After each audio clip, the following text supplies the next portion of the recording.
she said she couldn't help me, but she would refer me to a psychiatrist. Now, I know what you're thinking. How in the hell did this guy ever find a family doctor?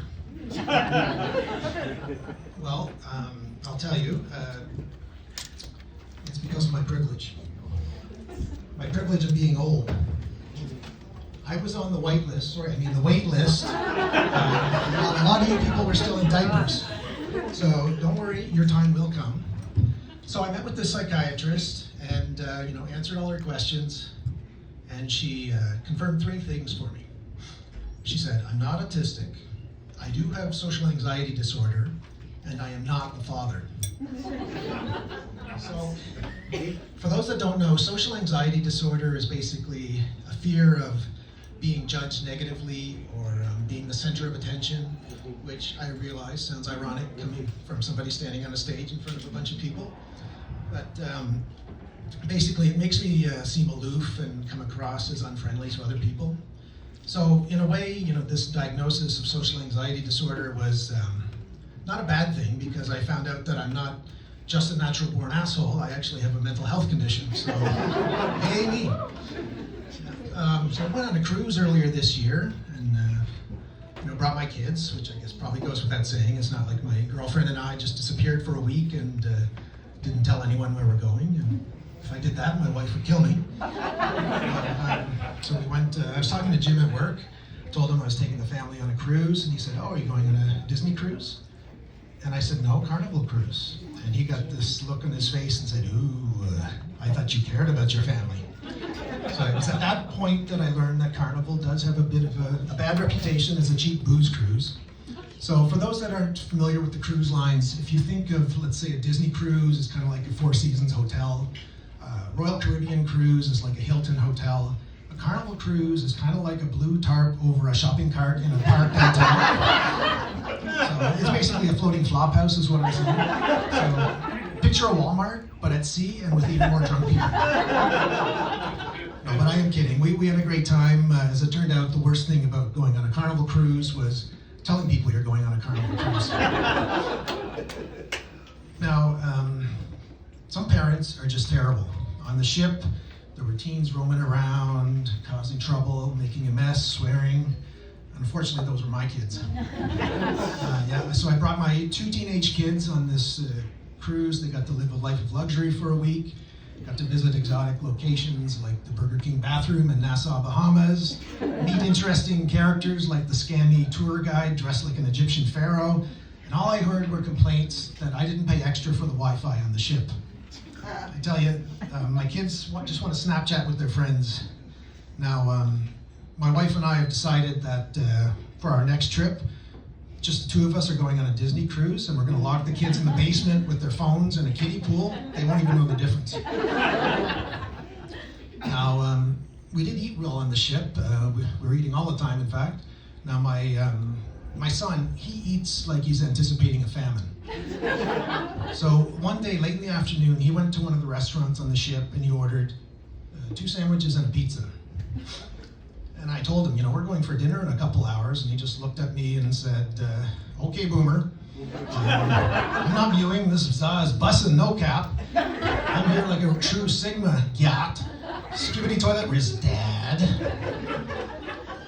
Now, I immediately called for the ship doctor because I thought my son had just had a stroke. As it turned out, it wasn't a medical emergency, he was just talking like an idiot. Now, given how much my son eats, you might be thinking he must be a fat kid. Well, no, he's actually not. He's quite slim. In fact, he's slimmer than the chances he's ever going to move out of my house. Now, my career is going great. You're looking at the July 2024 Wendy's Employee of the Month. I'm kidding, I was not Employee of the Month. Todd's got his nose so far up the manager's butt he can smell fresh air. No, but seriously, I am an accountant. Calm down, ladies. I'm married. Now, not to brag, but my wife likes to say that I'm a freak in the spreadsheets. You could say I excel. Word. Now, I'm what you might call an extroverted accountant, so that simply means that during Zoom calls, I'll turn my camera on.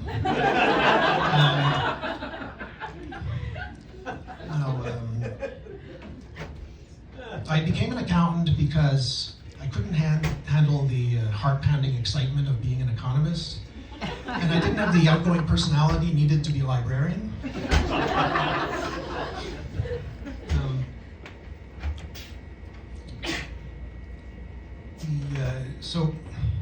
Accounting is actually quite a noble profession.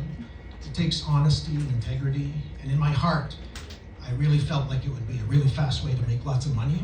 Unfortunately, that didn't turn out to be the truth. Now, I work what's called a hybrid schedule. So I work remotely, part-time, and go to the office. When I first started working remotely, I would do this subversive thing where I wouldn't wear any pants. Because on Zoom, people can only see you from the waist up, right? But I had to stop doing that because the manager at Starbucks threatened to phone the police on me. I heard recently that strippers have started telling people they're accountants. And I get it. I mean, if somebody asks you what you do and you tell them I'm an accountant, the conversation stops right there. There are no follow-up questions. Coincidentally, my mother's starting telling people that I'm a stripper for some reason. Now, you may ask, well, I've got people coming up to me all the time saying, David, how can I become an accountant? I'm kidding, nobody ever asked me that. But to become an accountant, it takes a lot of hard work, discipline, and a complete lack of imagination to think of a more interesting career. Now, you may be asking yourself, well, David, why do you do this boring job? And my answer to that is, I like the little luxuries in life, like food, shelter, and maybe an occasional carnival cruise for my family. Now, like I mentioned, I'm married. I love my wife. We've been married 21 years. But, thank you. She's got OCD. Now, it's not formally medically diagnosed OCD, but according to the research I did on TikTok, she's got a very obvious case of OCD. Now, she'll complain about the most insignificant things, like, oh, you put the dishes in the wrong place, you put the groceries in the wrong order, you forgot to pick me up at the airport. Now,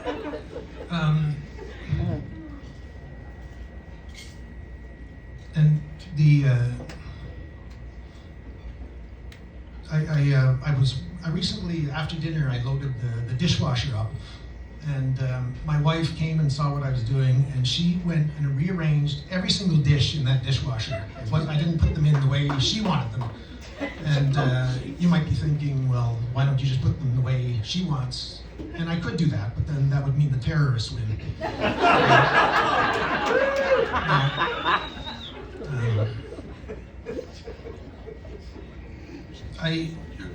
Her OCD, it only manifests itself in complaints about the way I do things. So I'm starting to think that even though I don't have it personally, I might be a carrier. And so my wife is Asian, so there's some cultural differences. Like for example, when I eat a kiwi, I cut it in half and then use a spoon to scoop out the fruit. My wife, she shaves the fuzz off the kiwi and then eats it with its skin on, like a psychopath. And that explains why my razors are always so damn dull.